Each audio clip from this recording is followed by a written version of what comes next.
Então, eu queria pedir, então, nesse momento, ao nosso irmão Correia, que fizesse a prece de abertura do trabalho, para que, em seguida, então, o professor Celestino possa iniciar a sua apresentação.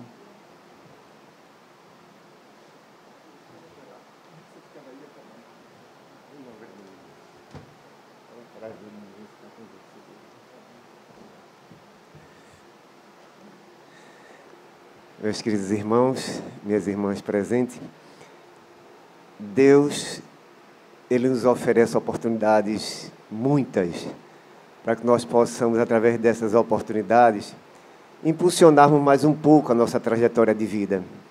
E hoje é uma dessas oportunidades com o nosso querido Severino Celestino, da qual eu me considero um irmão aqui no plano terreno. Somos irmãos espirituais, mas a afinidade nossa é tamanha que eu me considero irmão consanguíneo dele. E ele nos oferece esse momento. Por isso nós queremos pedir a esse Deus maravilhoso que possa, através do seu irmão, do seu Filho maior, nosso irmão Jesus, e assessorado pelos nossos queridos guias espirituais dessa casa, irmão Tamandaré, irmão Tomé, demais trabalhadores que compõem a direção de divulgação dessa doutrina maravilhosa, que nesse instante possa fazer recair sobre nós, especialmente sobre o nosso querido irmão Severino Celestino, as energias salutares, as vibrações amorosas, para que ele possa traduzir o assunto de hoje em bálsamo consolador e esclarecedor para todos nós, nos propiciando levarmos no nosso íntimo esses aprendizados e impulsionarmos nossa vida espiritual nesse plano terreno. Que Deus nos conforte, que Jesus nos ilumine e que proteja a cada um de nós, hoje, agora e sempre. Assim seja.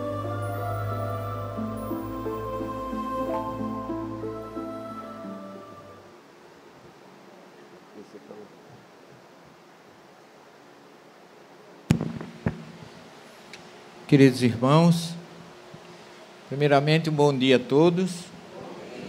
Gostaria de agradecer a Jesus a oportunidade de estarmos aqui e peçamos a Ele que nos ilumine, nos proteja e nos ajude por esta manhã e sempre. Primeiramente, agradecer o convite da casa, que já fazia opção de tempo que eu não vinha por aqui.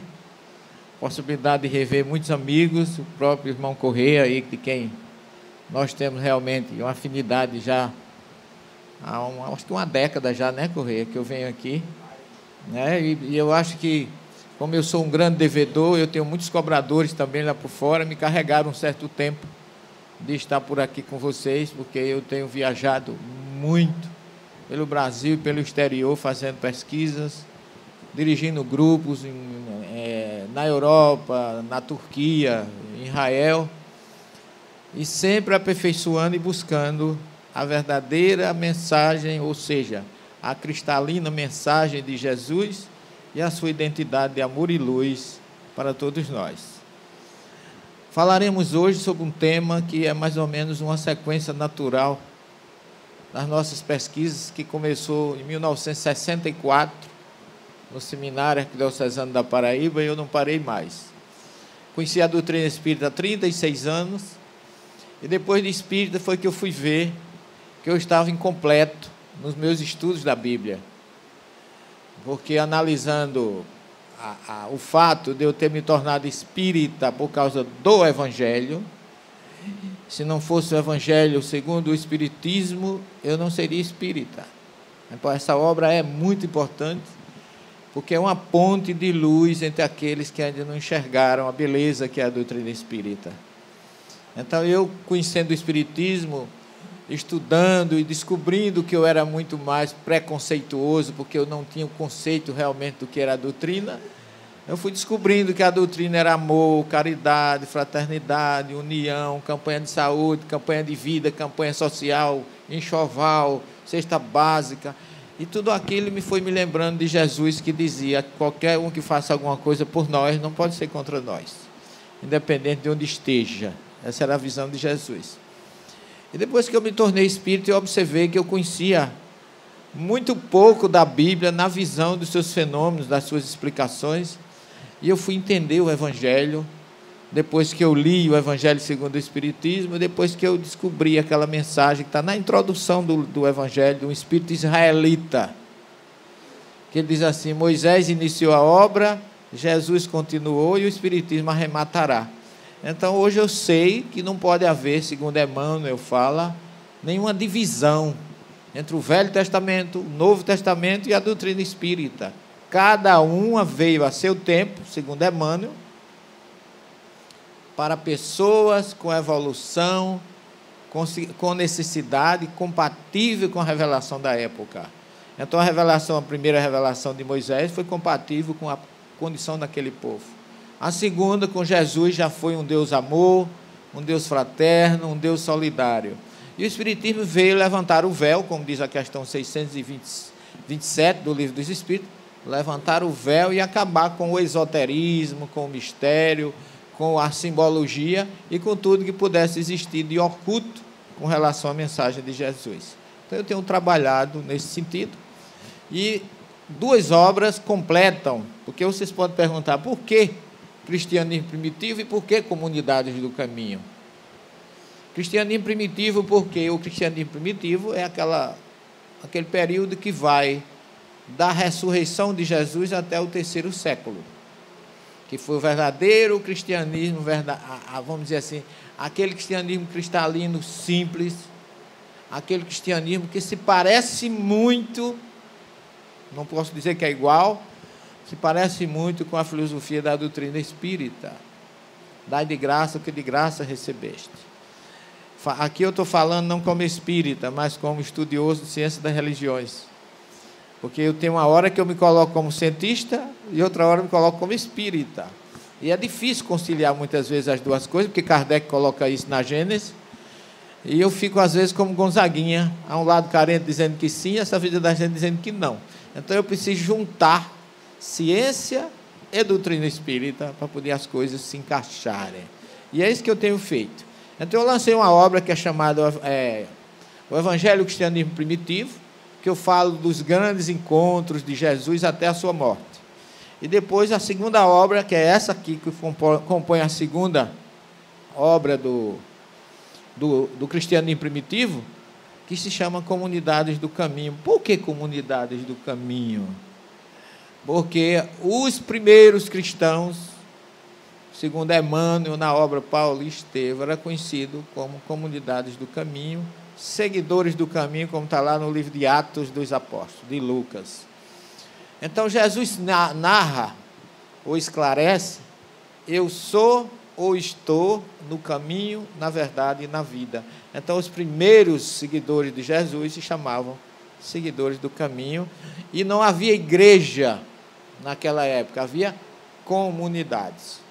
Então nós vamos conceituar no primeiro tempo o que é comunidade, para diferenciar, porque a gente estuda no Apocalipse que João fundou 7 igrejas, João não fundou igreja nenhuma, João fundou comunidades na Ásia Menor, e nós visitamos todas, inclusive a ilha de Patmos, onde ele recebeu o Apocalipse, para trazer para vocês os conceitos originais, corretos, como nós espíritas precisamos conhecer. Ok? Então, inicialmente, vamos falar dessas comunidades, que é a comunidade do caminho. Esse aqui é um grupo que faz parte da nossa vida nas pesquisas. A Wanda, que é da RW Turismo, a Paula Zamp, que sempre viaja conosco como cantora, e todos espíritos, o Adão Nonato, a doutora Marlene Nobre, de saudosa memória, a Vandinha, outra diretora da RW, a Márcia e a Wanda. Isso aqui foi um encontro que nós fizemos para a primeira apresentação em São Paulo, no teatro, lá em Aclimação, sobre os passos do mestre. Um resumo das nossas pesquisas no Egito, em Israel, que já se constitui num documentário. Nós fizemos mais ou menos 20 horas de documentário, que transformou-se numa hora e 40, que é o novo filme, está pronto. Já fizemos uma avant-première, vamos fazer outra agora em outubro em São Paulo, e já tem uma grande distribuidora do Brasil que vai trazer esse filme. Vai ser o primeiro documentário sobre Jesus com caráter da doutrina espírita. Então precisa ser divulgado. Eu particularmente gravei 8 horas desse documentário. O Adão gravou umas 3 ou 4, se eu não me engano. Tem cenas, tem atores, tem apresentações com fatos da vida de Jesus. E nós vamos começar desde missionário, desde A Caminho da Luz, com Emmanuel, desde o planeta Capela, cedendo as pessoas para aqui, até o Evangelho de Jesus, todos de uma visão da doutrina espírita. Então, nós espíritas precisamos dar apoio, porque vai ser algo assim bem diferente, e provavelmente eu vou receber mais cacetada, mas eu já estou, graças a Deus, com o lombo meio grosso, me lembrando de Emmanuel com Chico. Tem que ter couro de mamute, né, para aguentar as oposições, porque geralmente a verdade da doutrina espírita dói. Agora eu não entendo por que é que a nossa verdade incomoda, porque as verdades da doutrina só são sempre boas. Como católico, eu sabia que se eu não fizesse direito, eu ia para o inferno, eu ia para o purgatório, já era uma misericórdia ir para o purgatório, e que o céu era uma coisa assim quase inatingível. Veio o Espiritismo e diz: o inferno não existe, Satanás não existe, o inferno é eterno, Deus não castiga. Só notícia boa, ninguém quer acreditar, porque o povo parece que é masoquista, só quer notícia ruim. E nós, espíritos, temos tanta coisa boa para dar para as pessoas e ninguém quer aceitar. Lamentamos, mas a gente vai levando o barco como Deus quer. Então, mais adiante, nós temos aqui o nome já justificado, por que Comunidades do Caminho, porque eu podia ter botado outros nomes, Cristianismo Primitivo, etc. Mas hoje nós vamos falar um pouquinho da origem dessas comunidades e vamos enfatizar nela a importância do grande apóstolo Jesus, Paulo de Tarso, com todos os fenômenos mediúnicos que envolveram a sua trajetória, desde Jerusalém, na estrada de Damasco, até a sua morte na Via Ápia, em Roma. Vamos ver se dá tempo da gente fazer esses caminhos de Paulo, porque, logicamente, eu não posso falar do livro hoje, não tem condições. Porque ainda tem João, Maria, Barnabé, tem outros personagens importantíssimos, mas a gente vai falar do principal, que é Paulo, tentando enfocar ele dentro da comunidade do cristianismo primitivo, com a sua grande e importante faculdade mediúnica. Porque quem lê o livro de Atos não observa que toda a história do cristianismo primitivo é baseada em fenômenos mediúnicos, desde o Pentecostes. Mas ninguém fala disso. Colocam o Espírito Santo como fosse uma personagem divina, e aí o Espírito Santo responde por tudo, e é escondido tudo aquilo que é fenômeno mediúnico, importantíssimo para nós espíritos, porque ratifica. Eu sempre digo, a Bíblia é o livro mais espírita do planeta. Se você for analisar, todos os fenômenos que Kardec classificou no livro dos médiuns, está na Bíblia, desde o Gênesis ao Apocalipse.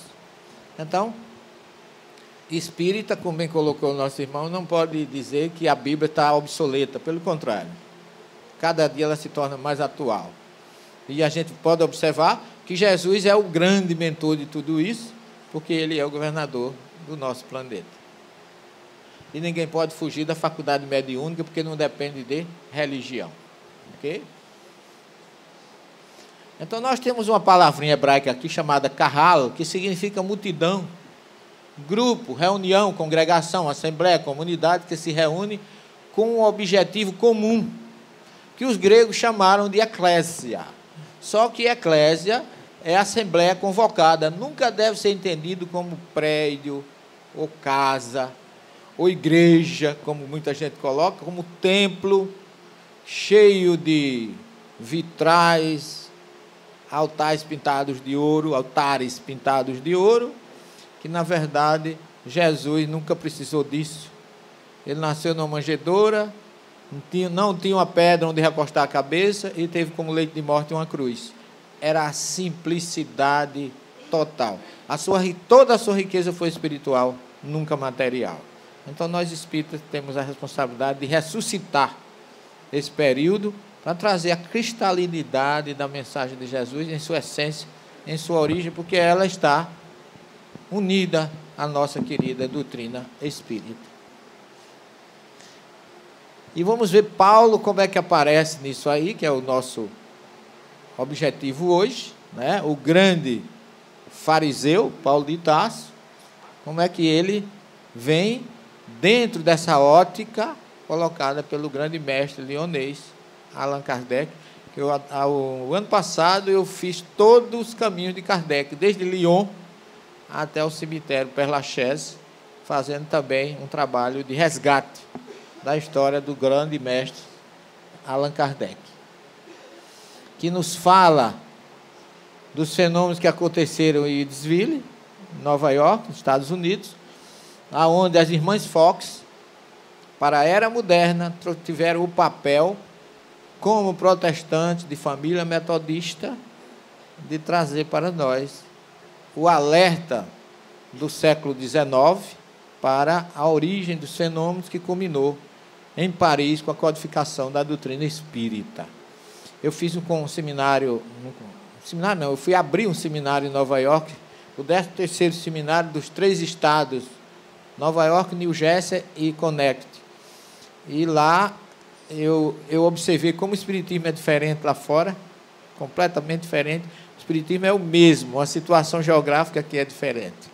O Missionário da Luz está completando 39 anos aqui.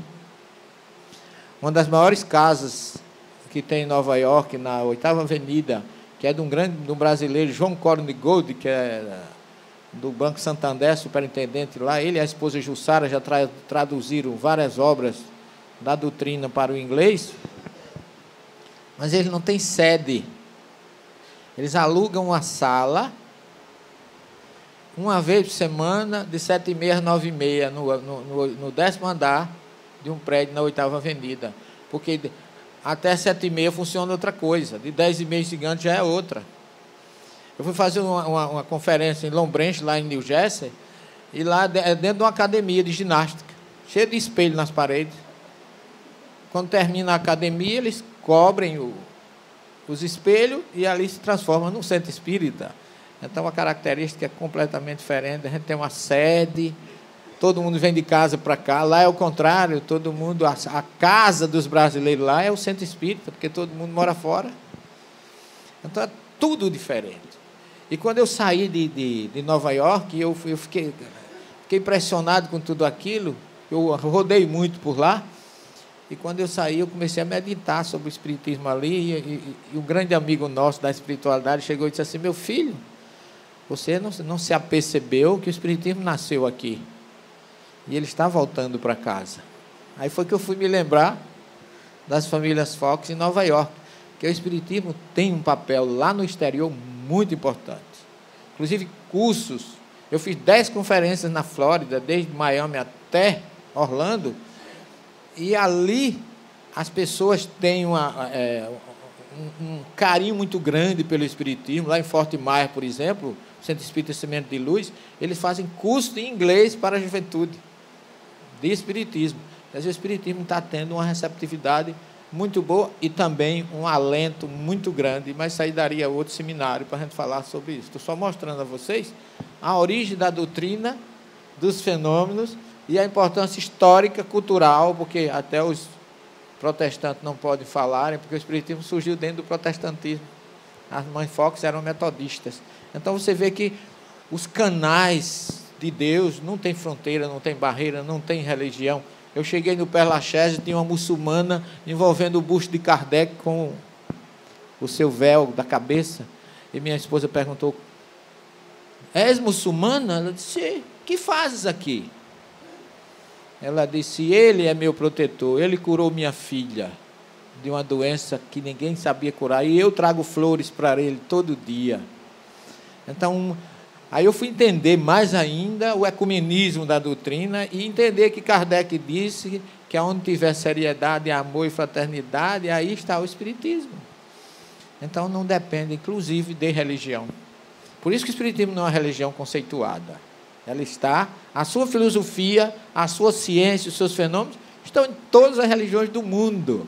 Todos os grandes, as 3 religiões monoteístas reveladas, judaísmo, cristianismo e islamismo, foram através de fenômeno mediúnico. Então, quando a gente começa a entender isso, você vê que as fronteiras se acabam. E nós espíritas temos que dar o exemplo, porque quem conhece mais tem que perdoar mais, amar mais e se dedicar mais.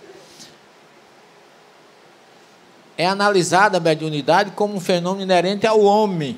Olha aí. Sendo assim, não está ligada a nenhuma religião. Uma vez que onde quer que o homem esteja, a manifestação da unidade pode acontecer. Palavras de Kardec. Os profetas, na verdade, eram grandes médios. Ninguém gosta quando eu digo isso. Mas o que é Navi em hebraico? Aquele que é intermediário entre os 2 planos. É o Naba dos árabes, é o Nabu dos babilônios, é o profeta dos gregos e é o intermédium da doutrina. Aquele que está entre os 2 planos. Então, onde tiver comunicabilidade com os 2 planos, aí tem a faculdade mediúnica, porque é um termo mais moderno, criado por Allan Kardec, do latim intermedium. Surgiu a palavra médio. Então, os profetas, Maomé recebeu a revelação de Alá através de sua mediunidade. Ele era um médium que, em cima de um camelo, ele entrava em transe. E ali ele ditava. Nunca escreveu nada. Então, aonde existir mediunidade, fenômeno mediúnico, aonde existir um homem, pode haver mediunidade. Homem aqui eu coloco humanidade, ser humano, homem ou mulher. E a espiritualidade e a mediunidade, elas se encontram sempre, independente da questão religiosa. Não sei se alguém aqui conhece esse homem. Pastor Neemias Marien. Uma figura que eu tive a felicidade de desfrutar da sua convivência amável. Apresentou algumas das minhas obras, pós-faciou a primeira, e hoje ele está no mundo espiritual. Eu dizia a ele: o senhor é o senhor não é pastor, o senhor está pastor. E ele ficava sorrindo, porque ele era uma figura que ele amava indistintamente. Todas as pessoas, independente da religião, da condição social, em qualquer situação. Esse homem fez palestra na nossa casa várias vezes. Apresentou meu 2º livro, Sermão do Monte. E muitas vezes, muitas das palestras que eu vou, ele está presente. Eu já tive encontros no mundo espiritual com ele várias vezes. A última que eu tive, Correia, ele estava se preparando para fazer uma conferência para 500 pastores que iriam reencarnar, para que eles reencarnem com ideias ecumênicas. Quer dizer, o só pastor e o só rebanho prometido por Jesus não está esquecido, não. O processo continua trabalhando. E ele já enviou pastores para assistir conferências minhas. Inclusive um que, quando o pastor, ele veio eu fui fazer um seminário em Colatina, quando eu terminei, o pastor Samuel, que hoje também já desencarnou, estava presente, e eu não sabia, que tem sido colega de turma de Neemias Marien, veio agradecer os elogios e as colocações que eu tinha feito acerca do pastor Neemias, e dizendo: eu queria agradecer as suas palavras, professor, porque ele foi meu colega de turma, e eu não sabia de nada, né? Ele veio 90 quilômetros para nos escutar, veio da cidade de Itueta, no estado de Minas, para Colatina, Espírito Santo, no interior, a 200 quilômetros do Espírito Santo, para assistir nossa conferência, e depois me convidou para fazer uma conferência lá em Itueta, na cidade dele, ele pastor protestante. Então você veja que quando há respeito, amor e fraternidade, as diferenças se acabam. E ninguém melhor do que nós espíritas para procurar entender. Nós não podemos ser ortodoxos, radicais, unilaterais, nem fanáticos. O espiritismo não precisa disso. Jesus, eu fico perguntando, às vezes eu digo aos meus alunos, eu não entendo como é que muita gente se diz seguidora de Jesus e condena um outro irmão só porque não tem a religião dele. Eu acho que essa pessoa ainda não conhece Jesus. Porque eu pergunto, se Jesus tivesse uma religião que ele não teve, será que ele condenaria do outro? Jesus nunca afastou ninguém, quebrou preconceito, quebrou tabus, lutou pela igualdade, fraternidade, amor e justiça. Sempre foi isso. A primeira pessoa que ele se apresenta como Messias foi uma mulher discriminada no judaísmo, pelo patriarcado, e uma mulher samaritana mais discriminada ainda. Então, ele deu provas de que só o amor é o caminho e a libertação para todos nós. E o que o pastor Neemias fez, eu não tenho muito tempo de contar, mas eu vou contar só essa passagem dele. Ele contou lá no nosso centro. Ele estava em casa, chegou um pai de santo da Baixada Fluminense, lá de Caxias, que estava com a dificuldade, que toda sexta-feira chegava um espírito do terreiro e queria se casar com uma mulher, que tinha sido bicheiro, a esposa era católica, tinha um desejo muito grande de se casar, mas ele desencarnou e não deu tempo de se casar com a cabocla, como ele dizia. Ele agora queria casar, depois de morto. E aí o pai de santo procurou um pastor, o pastor disse, vou, isso é coisa de Satanás, vou lá nada. Procurou um padre, foi do mesmo jeito. Aí alguém disse, olha, só tem uma saída, o senhor procurar o pastor Neemias. Aí ele disse assim, meu filho, o que é que está faltando? Disse, olha, o senhor disse, se o senhor disser que vai fazer o casamento, a gente providenciar. Ele disse, pois providencie. O senhor vai, pastor? Vou. E aí, Correia, ele mandou a família preparar a noiva. Foi ele e a esposa dele, Dona Eglé, numa sexta-feira de noite, fazer o casamento no terreiro lá em Caxias. Quando chegou lá, estava o pai de santo vestido de branco, terno branco, lenço vermelho saindo do bolso, sapato de 2 cores, preto e branco, chapéu branco com aquela aba preta, inclinado no terreiro, feito um verdadeiro bicheiro carioca. Olhou para ele, pastor, o senhor veio? Vim, meu filho. Então venha, vamos fazer o casamento. A noiva pronta, casou a viva com o morto. Nunca mais esse espírito apareceu no centro. E aí eu pergunto, não quero que ninguém me responda, quem de nós, presidente de casa espírita, iria fazer esse casamento? Aí eu disse a ele, olha, o que o senhor fez, só um cristão autêntico, que se preocupa com o outro, faria. E ele disse, eu fiz a minha parte. Ele era assim. Fez coisas, coitado, também foi muito criticado, mas fez a parte dele e evoluiu muito. E eu tenho muita alegria de ter desfrutado da convivência com o pastor, porque eu aprendi muito com ele. Ele é da Igreja Betesda de Copacabana. Vocês conhecem esse homem? Esse é o arcebispo da Paraíba, Dom Aldo de Cílio Pagotto, onde ele está pregando debaixo do retrato de Chico Xavier, na nossa casa. Todo ano, no aniversário, ele vai fazer uma palestra lá no Bom Samaritano. Prefaciou o nosso livro, a 4ª edição, o 4º livro, o Evangelho Cristiano Primitivo, e foi denunciado no Vaticano porque prefaciou o meu livro, pelos padres ortodoxos. Eu fiquei muito chateado, fui falar com ele, disse, o senhor não se preocupe com isso não, porque o Concílio Vaticano II prega o ecumenismo. Se eles pregam uma coisa e fazem outra, o problema não é seu nem meu, é deles. E o livro está aí saindo, mandaram tirar o nome dele. Eu disse, agora não tem mais jeito não, está em Nova York, está na França, está em Israel, está no mundo, só se a igreja fizer uma campanha para recolher esses livros, eu não sei se eles vão conseguir. É igual a história da pena do pavão jogado do teto da igreja, né? Então, ele também, muito humildemente, vai à nossa casa e faz a sua palestra uma vez por ano, dando exemplo de respeito e amor.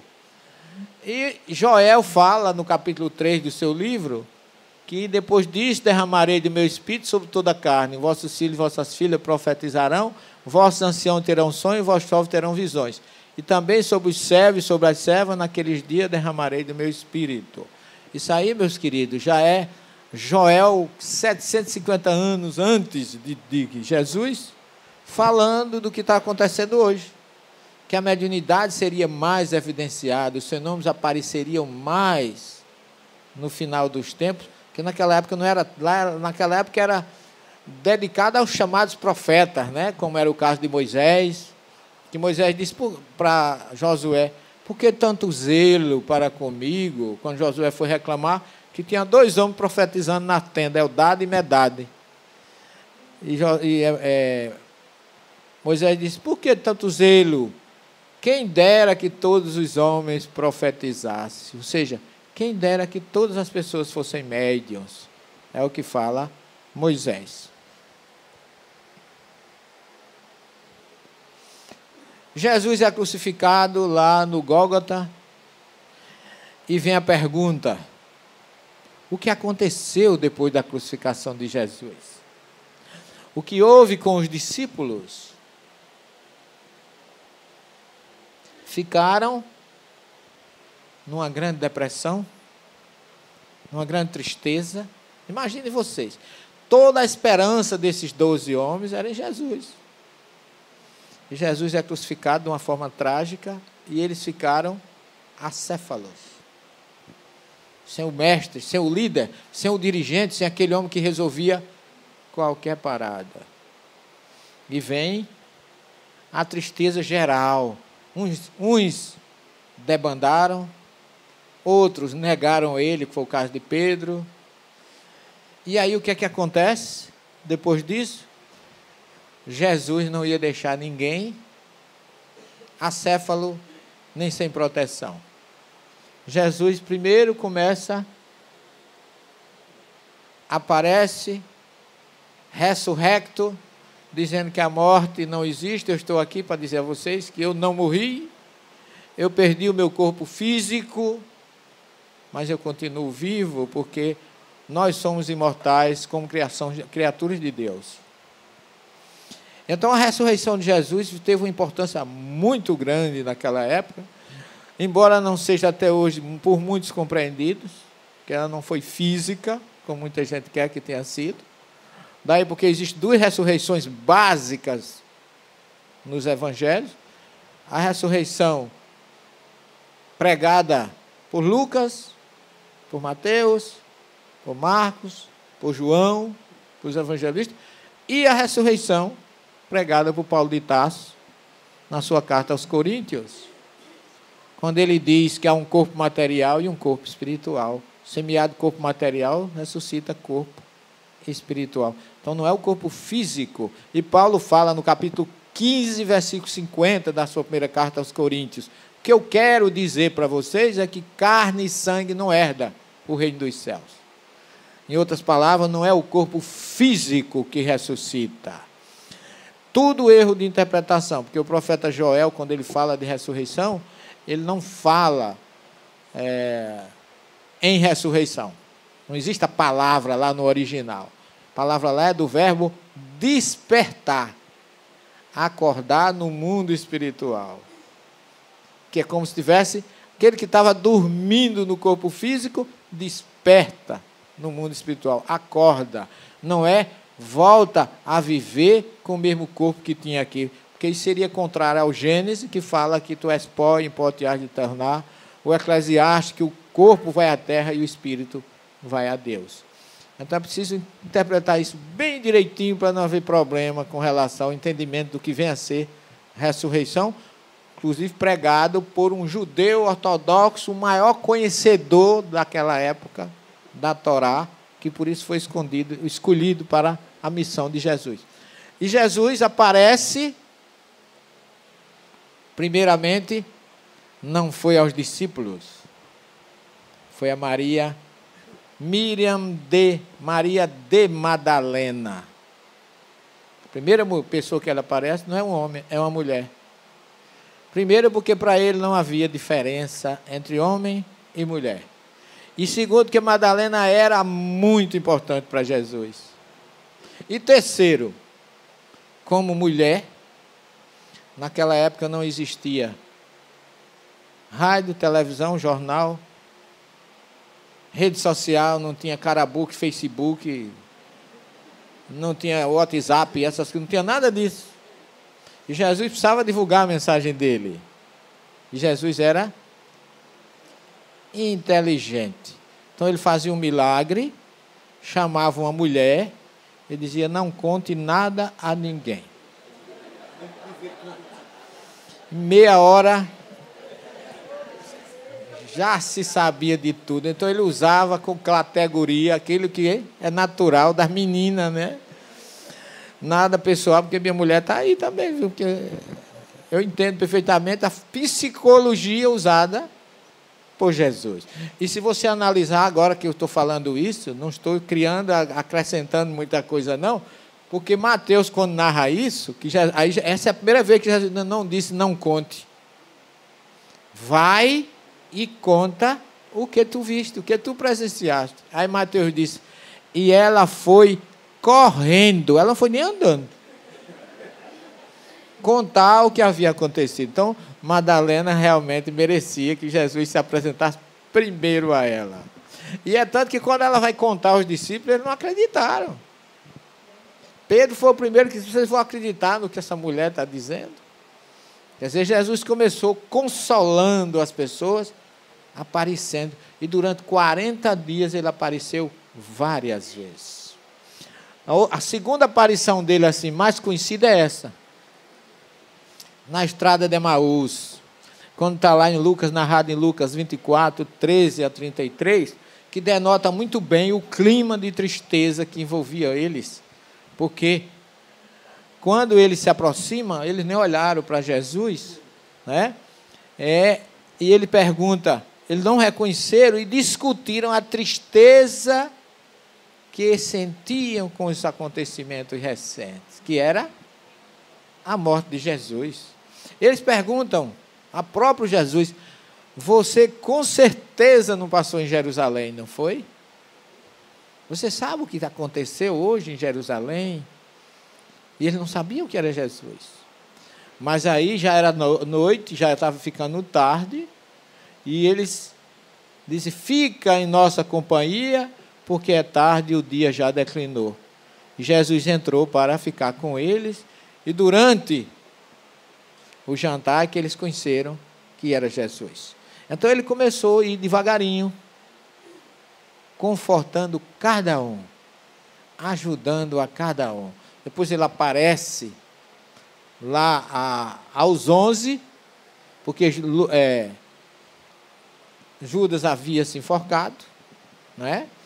E ele aparece aos 11, aqui tem 3, 4, 7, ali 3, 10, aos 10, né?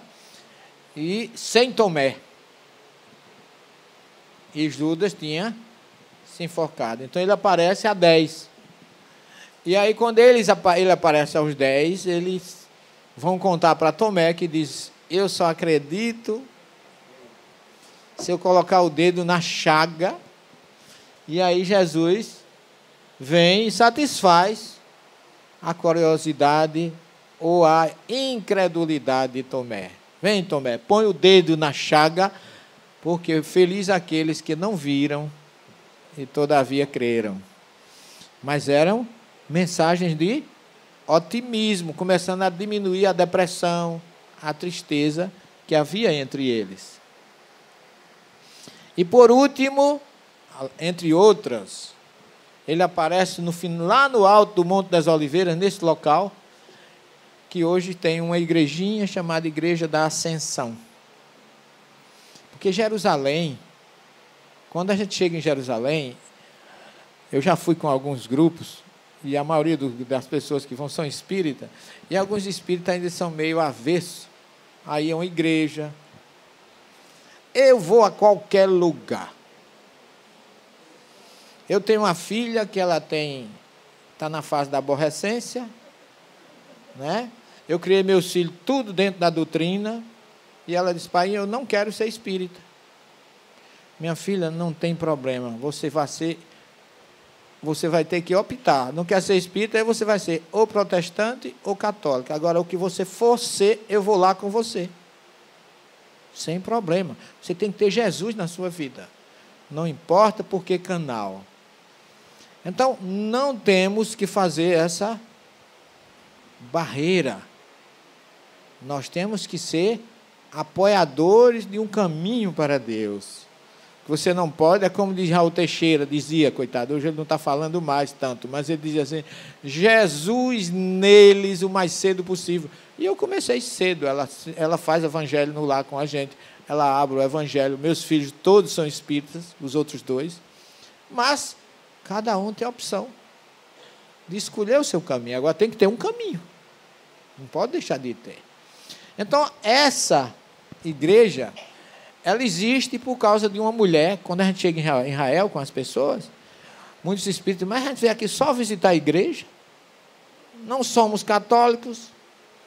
Aí eu vejo o lado, às vezes ortodoxo, e às vezes da desinformação. Aí eu digo assim, olha, senta aqui todo mundo. Vocês sabem por que é que a gente está entrando na igreja? Porque cada igreja dessa é referente a um lugar onde Jesus viveu, passou, fez alguma coisa. E por que é que tem uma igreja? Porque quem mapeou os caminhos de Jesus foi uma mulher chamada Helena de Constantinopla, a mãe de Constantino, que depois que o cristianismo é considerado religião do Império Romano, ela vai a Israel e aonde Jesus fez alguma coisa, ela construiu uma pequena igreja.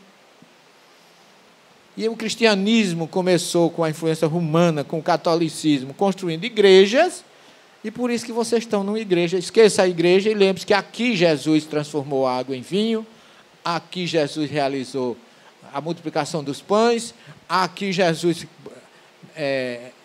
pronunciou o sermão das bem-aventuranças, aqui a igreja de Caná, e vou mostrando igreja, mas pontos por onde Jesus passou. Aí todo mundo cai na real e entende que realmente a ideia não é assistir missa nessas igrejas, mas encontrar ali os acontecimentos da vida de Jesus.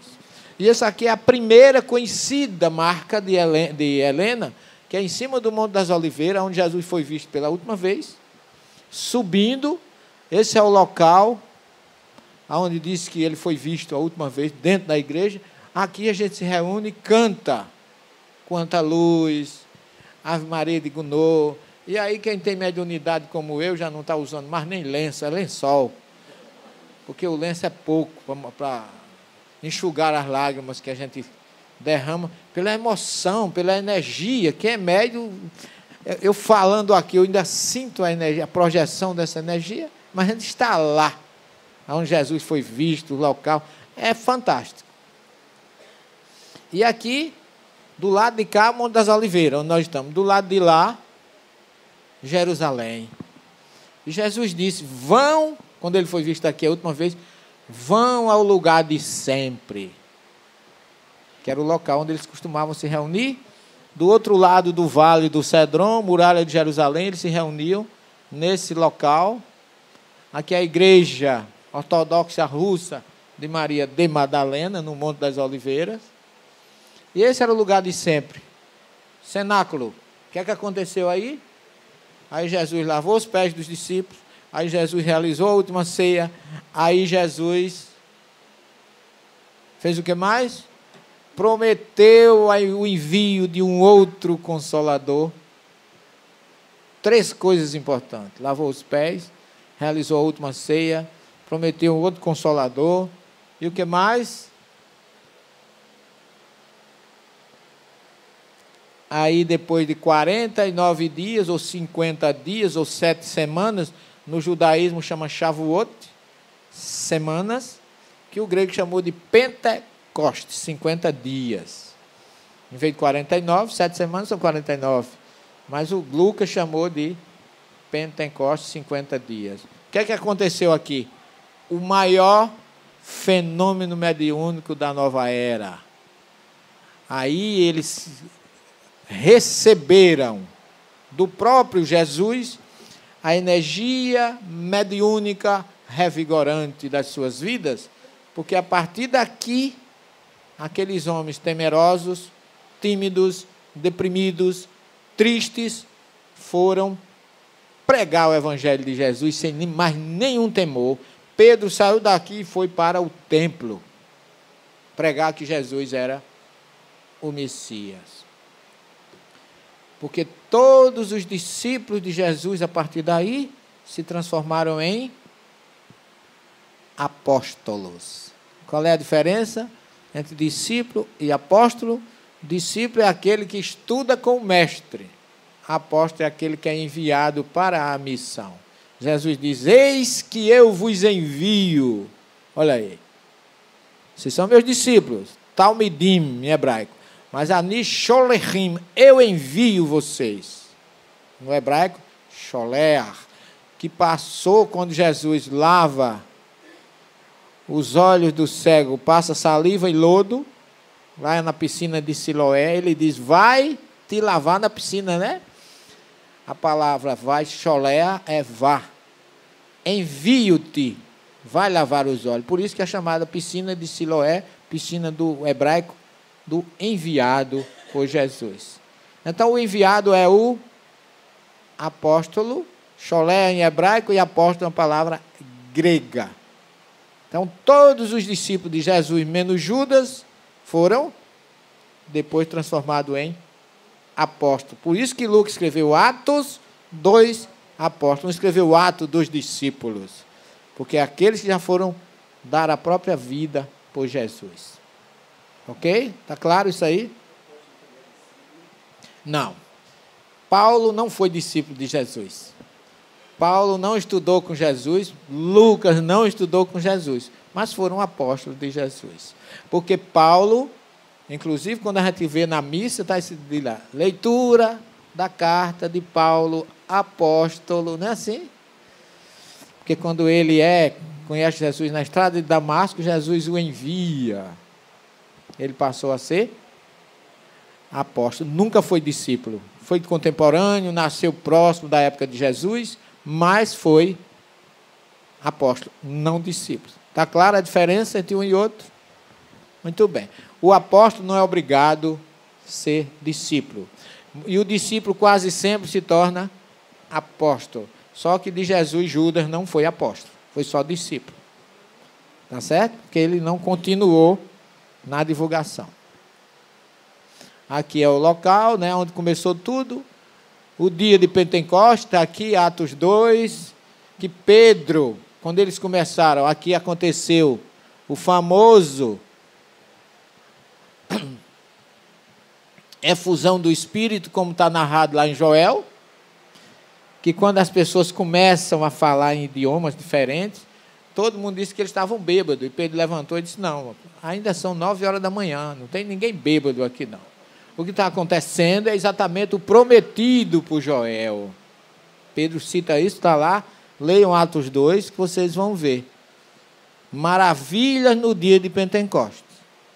O que é que aconteceu? Falaram perfeitamente, pelo menos 16 idiomas humanos que não tinham aprendido anteriormente. Um famoso fenômeno de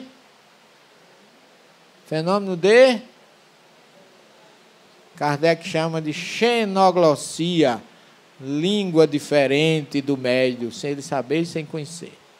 Então, o Pentecostes, na verdade, é um fenômeno de efusão do Espírito, caracterizado pela xenoglossia, mas, sobretudo, um convite para a divulgação da mensagem de Jesus. Exatamente. E agora, deixa eu dizer para vocês, gente, vocês não sabem, mas eu vou jogar uma bomba para vocês. Todos vocês são apóstolos de Jesus. Sobretudo os médios ostensivos, que receberam aqui. Não acabou ali, não. Continuou. Daí a nossa responsabilidade. Tá certo, pessoal? E eu queria dividir o cristianismo primitivo em 3 grupos especiais, para poder a gente trabalhar com mais. O primeiro grupo é a comunidade de Jerusalém com os discípulos, dirigido por Tiago, Pedro e os outros. Porque quem sucedeu Jesus não foi Pedro, foi Tiago, o irmão de Jesus. Paulo cita isso na sua carta aos Gálatas. Fui a Jerusalém para me encontrar com os discípulos, não encontrei ninguém, a não ser Tiago, irmão do Senhor. Mas Jesus tinha irmão, segundo Marcos, capítulo 6, tinha 4. Simão, Judas, José e Tiago. 4 irmãos. E, no mínimo, 2 irmãs. Porque ele fala também de suas irmãs, mas como ele não diz o nome, a gente não sabe quantas eram. Mas se ele fala suas irmãs, eram no mínimo 2. Ok? Então você tem a comunidade de Jerusalém, que era dirigida por Tiago, o cristianismo com Paulo, a comunidade por ele constituída na Ásia Menor e na Grécia, que é dessas que nós vamos falar de agora até terminar o nosso seminário. Porque essa daqui, o cristianismo com João, nas 7 comunidades fundadas por ele na Ásia Menor, lembrar, nunca falar de 7 igrejas. Igreja é prédio, mas comunidade. Eles pregavam nas praças, nas árvores, nas casas dos amigos. Não tinha igreja no cristianismo do primeiro e segundo século.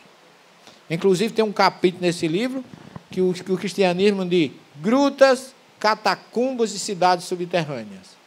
Na Capadócia, eu visitei cidades subterrâneas onde os cristãos se escondiam. Em Roma, eu estudei as catacumbas onde eles ficavam escondidos. E em Antioquia, uma gruta que eu vou mostrar a vocês, onde eles se reuniam com Pedro e Paulo e os primeiros cristãos. Está claro isso aqui? Daqui para frente, de João não vamos falar. Aqui não vamos falar. Vamos falar agora, concentrar em Paulo de Tarso. Ok? O chamado apóstolo dos gentios. Gentil aí é com I-O-S, que é uma palavra grega, que vem do hebraico goim. Goim, com M no final. Significa pagão. Aquele que não seguia a Torá. Tá certo? E nós vamos ver porque Paulo se tornou o apóstolo dos gentios. Quem foi Paulo? Onde nasceu? E de onde vem sua cidadania romana? De onde ele era? E mais uma pergunta. Por que ele foi escolhido por Jesus? É uma pergunta. Porque Jesus formou 12 discípulos. E eu faço uma pergunta hoje a vocês. Se não fosse Paulo, não haveria cristianismo. Porque o cristianismo dos primeiros, da primeira comunidade, durou 30 anos, até o ano de 62, quando o irmão de Jesus, Tiago, foi morto em Jerusalém, a pedrada, sobreviveu ao apedrejamento e acabaram de matar ele a cacetadas. E no ano 70, com a destruição da cidade de Jerusalém pelo general romano Flávio Tito, acabou a família de Jesus. O cristianismo judaico cristão acabou. E daí para frente, o cristianismo que a gente tem é o cristianismo de Paulo. Porque o cristianismo de Tiago era diferente do cristianismo de Paulo. O cristianismo de Tiago dizia assim: seguir Jesus, porém, sem esquecer Moisés. Jesus não era Deus, ele era um espírito evoluído. Ninguém do cristianismo primitivo dizia que Jesus era Deus. A divindade colocada em Jesus foi depois com Paulo, os concílios e outras coisas que veio depois. Mas o cristianismo do primeiro século, até o ano 62, com Tiago, irmão de Jesus, era o cristianismo judaico-cristão. Seguir Jesus sem esquecer Moisés. Ok? E eu hoje digo, seguir o Espírito da Verdade sem esquecer Jesus nem Moisés. Porque nós estamos nessa fase. Nós já estamos sob a égide do Espírito da Verdade. Logicamente, coordenado, dirigido, tudo por Jesus. Sabe por quê? Leiam João 17:5. Nas despedidas de Jesus no Monte das Oliveiras, ele faz uma oração maravilhosa, mas uma oração de uma revelação importantíssima para nós. Jesus diz, primeiro, no final do capítulo 16 do Evangelho de João, ele diz assim: eu venci o mundo. Quando é que nós vamos dizer isso? A gente não venceu o mundo ainda, que está por aqui pastando no planeta de terceira ordem. Não é? Mas Jesus disse, eu venci o mundo. No 17º ele diz, Pai, chegou a minha hora. Agora honra teu filho com a honra que eu tinha quando eu me encontrava contigo antes da criação dos céus e da terra. Essa é a tradução nossa. Porque a maioria coloca a criação do mundo. E a terra não é o mundo. Jesus é governador do planeta Terra, não do mundo. Daí porque Moisés, quando fala da criação, todo mundo diz do universo, ele diz, no princípio criou Deus os céus e a terra. Ele não fala na criação do universo. Daí porque a gente tem que separar o joio do trigo, senão a gente se perde nessa interpretação de misturar a terra com o mundo. E o cientista Galileu disse que a Terra não era o centro do universo, Não era o Sol que girava em torno, mas a Terra em torno do Sol, e que era redonda, quase perde a vida, mas disse uma verdade, que ninguém até hoje conseguiu destruir. Então Jesus está dizendo com isso, que antes da Terra ser criada, ele já estava junto de Deus, assumindo a governação do planeta. Leiam A Caminho da Luz, quando Emmanuel fala que uma pleiade de espíritos elevados reuniram-se para colocar a Terra no seu eixo gravitacional para poder ela se tornar habitável. Nesse momento, Jesus estava com Deus, assistindo tudo isso, a Terra se tornou habitável, eu vou cuidar dos seus habitantes. E está conosco até hoje. Recebeu os exilados de Capela, por misericórdia, como hóspede daqui para ser os nossos professores, e também evoluir. Ok? Então vamos falar agora, eu fiz isso só para vocês entenderem, que tudo é projeto de Jesus. Tudo. Desde as primeiras civilizações do planeta. Era ele que estava por trás de tudo. Enviou Abraão, Isaac, Jacó, Moisés, profetas. Ele veio e depois ainda enviou a revelação terceira com o Espírito da Verdade. Nós já temos tudo que precisamos para ir ao seu reencontro. Precisamos nos libertar do mofo, da preguiça, da inanição, da falta de coragem. Sobretudo nós, eu me incluo no time, não estou fora não. Sobretudo nós espíritas. Porque os judeus conhecem a primeira revelação. Os católicos e protestantes, primeira e segunda. Nós espíritas, primeira, segunda e terceira. E vem o Espírito da Verdade no capítulo, da questão 627, e diz assim, 627 do Livro dos Espíritos. Depois da revelação dos Espíritos, ninguém pode pretextar ignorância. Não podemos mais alegar que não sabíamos. Depois da questão 627, só tem uma frase para nós espíritas que eu costumo dizer. Deus tenha piedade de nós. Porque nós não podemos alegar nada.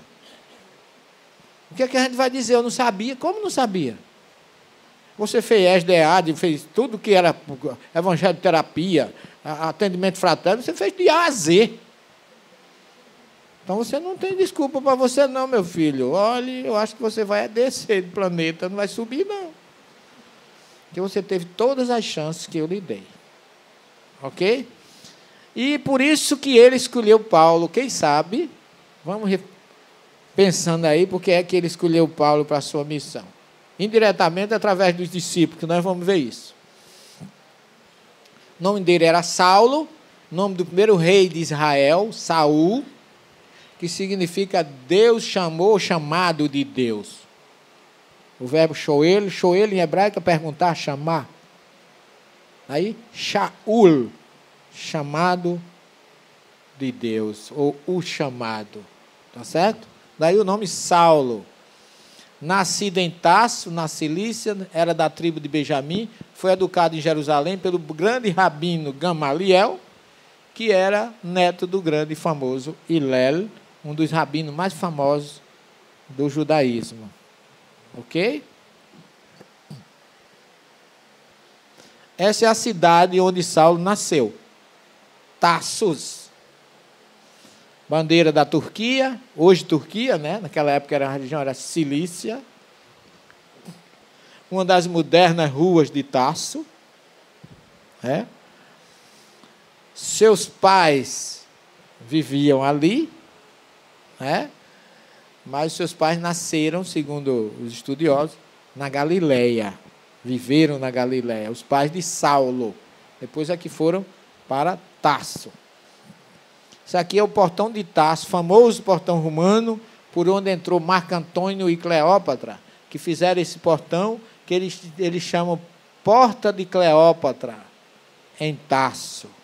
Ela entrava vitoriosamente aí, com Marco Antônio, porque aí era uma cidade portuária, onde nasceu o nosso querido mestre, Saulo de Tarso. A marca romana aí é muito forte. Isso é um poço que tem num bairro que é onde dizem que viveu a família de Saulo, em Tarso. O poço tem 30 metros de profundidade. Ainda hoje tem água aí, eu tomei água daí. Não sintam inveja, porque a água não é muito boa, tem um gostinho de valavar danado. Mas se bebe, porque ela é muito rica em sulfuro. Tá certo? O poço, você pode ver, ó, tira água ainda hoje com a corda, tira essa tampa, alguém vem, tira a água, esse é o caneco que se tira a água e se toma. De frente desse poço ficam as residências antigas daquela época, que diziam que isso aqui é da época de Saulo, lá em Tarso. Vamos dizer assim, a Tarso antiga é uma cidade muito, muito, muito, muito bela, riquíssima em fontes, e tem uma energia espiritual muito boa.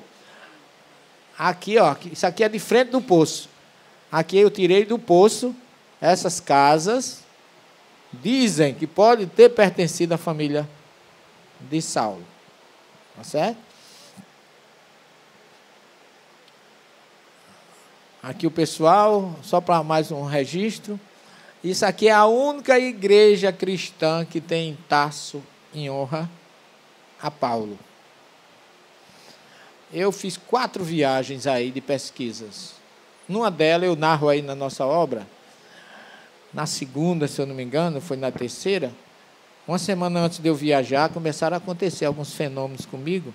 Entre eles, eu levei uma queda, daquelas quedas que você cai feito, desculpa a expressão, feito um sapo, de barriga para baixo, com uma faca na mão, imagina. A faca, graças a Deus, foi jogada longe, e eu caí com o peito no chão, que eu digo, esmaguei o coração. E fiquei até com uma certa dificuldade de respiração, mas aí eu disse, só pode ser um aviso para eu não viajar. Que é aquelas coisas que a gente tem na cabeça.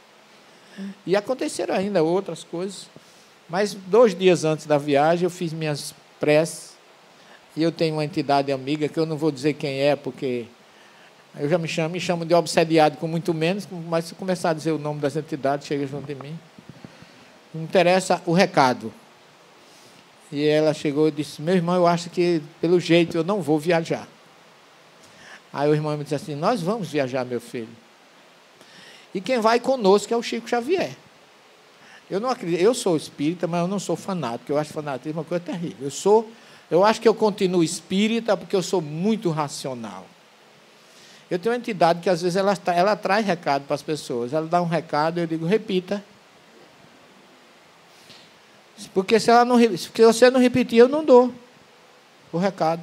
Porque os espíritos confiam naqueles que são mais incrédulos do que naqueles que são fanáticos, que sem ouvir já estão falando. Ele sabe que ele pode confiar em você, porque você só diz o que for realmente preciso dizer, o que for certo. Aí quando ele repete a segunda vez, eu digo, se incomoda de repetir a terceira. Eu não sou surdo, não, eu quero só confirmar. Aí eu fiquei ainda meio, mas Chico tem mais o que fazer, eu pensei, do que estar me acompanhando numa viagem.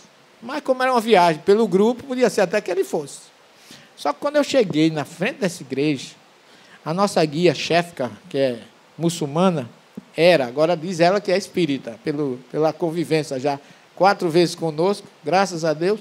Graças a Deus, eu digo assim, que ela descobriu a verdade da doutrina. Porque nós nunca chamamos ela para ser, nem eu chamo.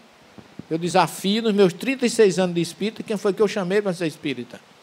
Agora conheço muita gente que é espírita por minha causa, aí outro departamento. Mas que eu chame, não chamo. Ela disse, o senhor vai falar alguma coisa? Eu digo, olha, eu acho que eu vou só fazer uma prece. Mas ela disse, seria bom, senhor, porque eu sempre falo sobre Paulo, que Tarso é uma palavra turca que significa base, suporte, daí porque o nome Paulo de Tarso já tem alguma coisa, porque Tarso é o osso do suporte do pé. Quem estudou anatomia humana sabe disso. E aí eu estava pensando, quando eu fui entrando na igreja, eu comecei a sentir uma energia diferente, algo muito forte. E eu comecei a fotografar a igreja, tirei essa foto, pedi para tirar. Quando eu entrei na igreja, isso aqui é o altar da igreja de Saulo. Aí uma voz me disse,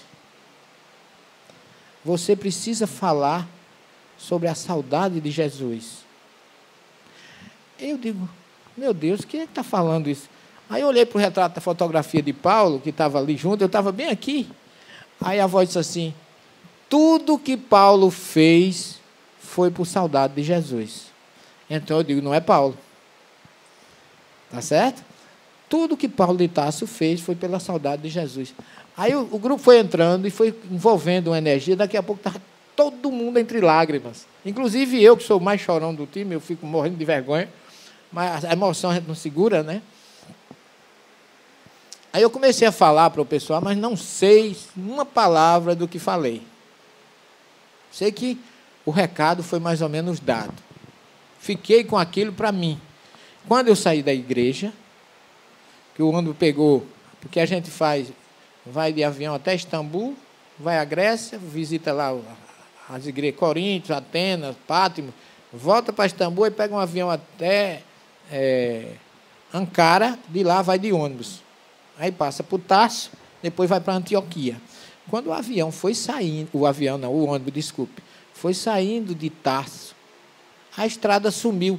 Eu não sei que mediunidade é essa, mas eu tenho, às vezes, eu estou tão ligado que eu volto no tempo. Já aconteceu isso comigo em Cafarnaum, aconteceu em Tarso, determinados locais que são muito fortes, acontece isso. É espontaneamente. Quando eu olho, o sol está se pondo, aquele sol vermelho bonito, no final da tarde. Quando eu comecei a caminhar, eu via uma estrada de terra, 3 homens com bastão, aquela túnica judaica, famosos judeus retirantes.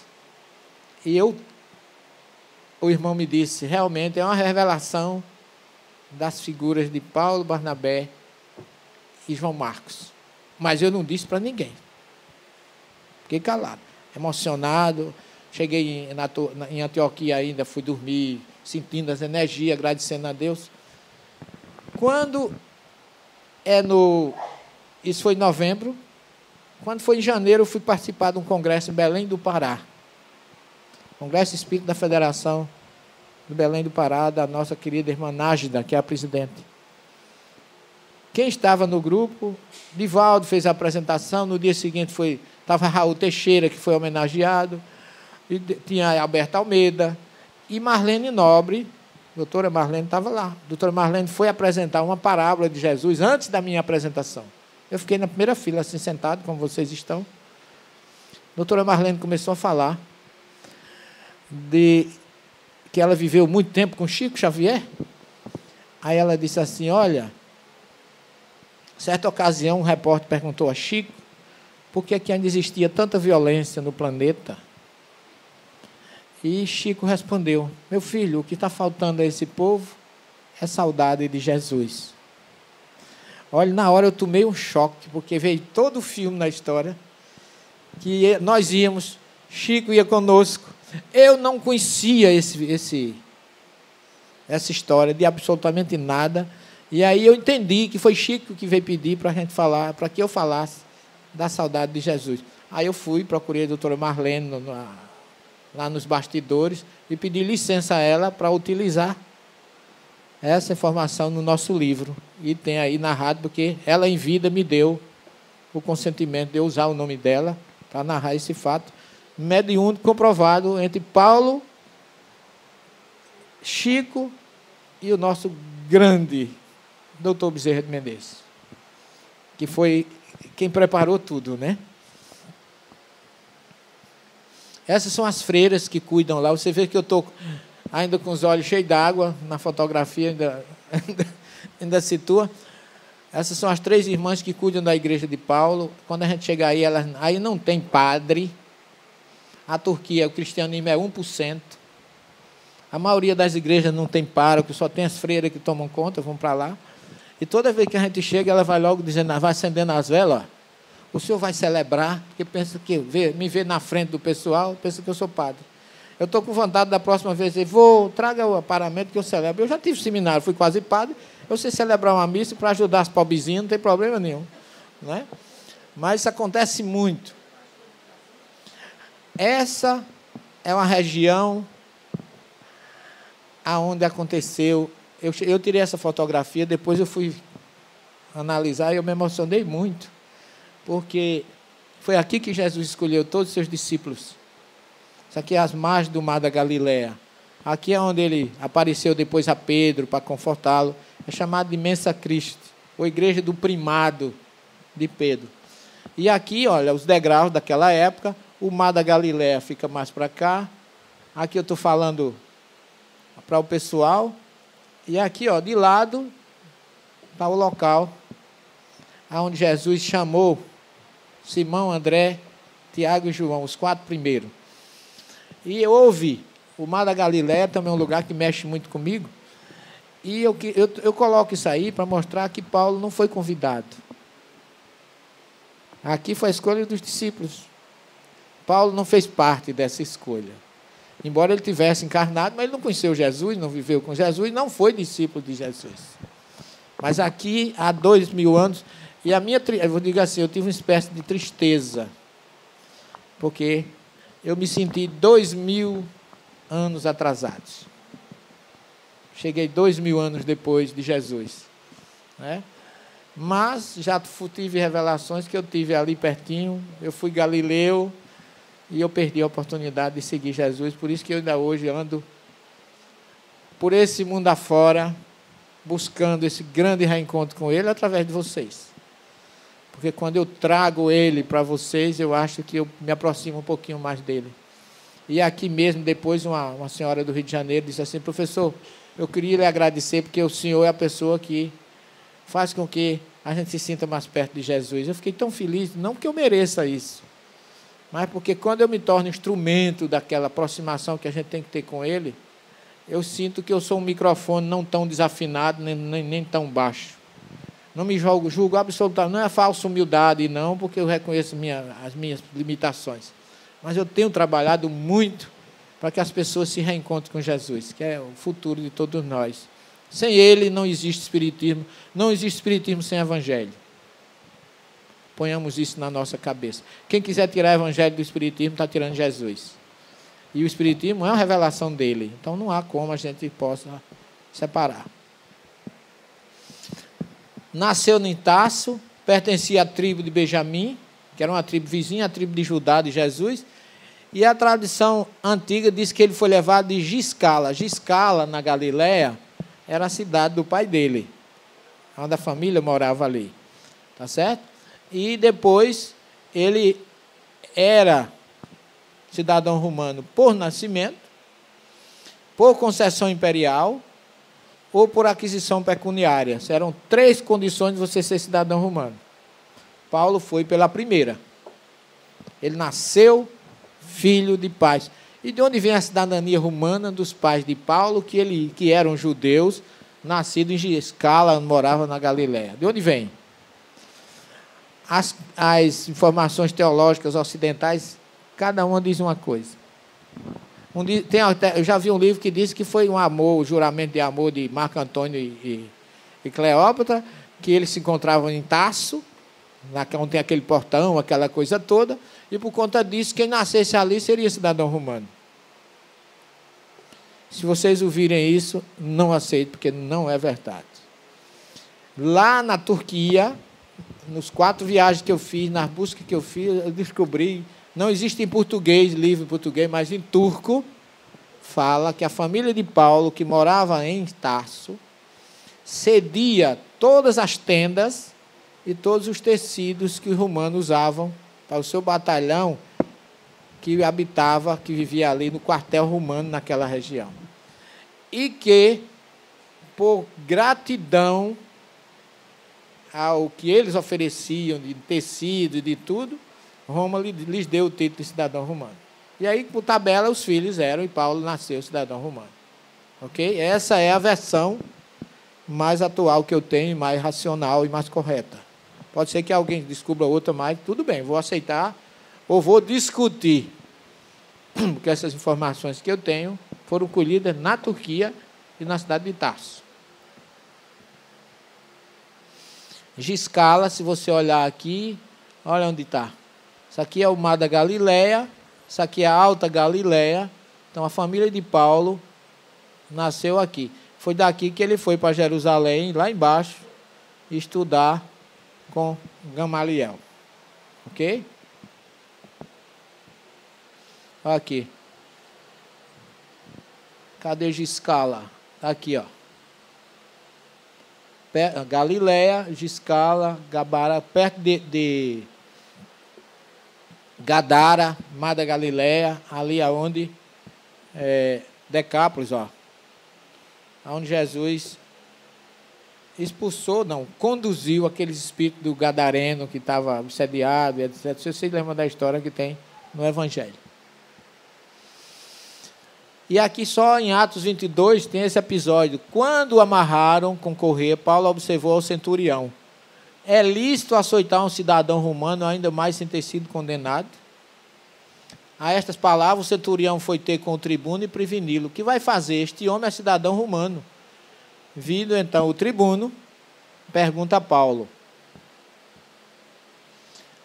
tu és cidadão romano? Responde ele. O tribuno retomou: precisei de vultuoso dinheiro para adquirir a minha cidadania. Quer dizer, o cara tinha comprado, como a gente viu, que pode ser comprado. E Paulo disse: eu a tenho de nascença. Então ele era, e isso ajudou muito a missão de Paulo de ser cidadão romano. A gente vai ver isso na segunda parte. Paulo aparece no cenário como presidente da execução de Estevão, o protomártir do cristianismo, a cujos pés depuseram suas vestimentas, quando ainda moço. A sua posição nesse caso não queria dizer que estivesse vestido de funções oficiais.